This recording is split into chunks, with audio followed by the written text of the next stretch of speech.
In the first century, the cross was not a beautiful religious symbol of sacrificial love. It was a torture device. It was designed to be the most agonizing, humiliating way to die. And so the idea that anyone would worship a crucified God was absurd. As absurd as the idea that somebody would come back from death, leaving behind an empty tomb.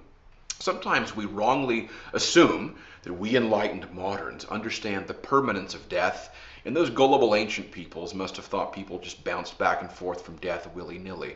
But it's just not the case. Humans have always recognized death as a permanent condition.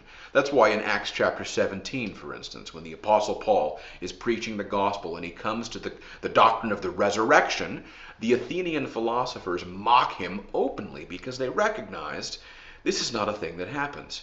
Added to all of this would have been the crowning absurdity that it would be worship of a crucified God that unites Jews and Gentiles together in harmonious, loving fellowship.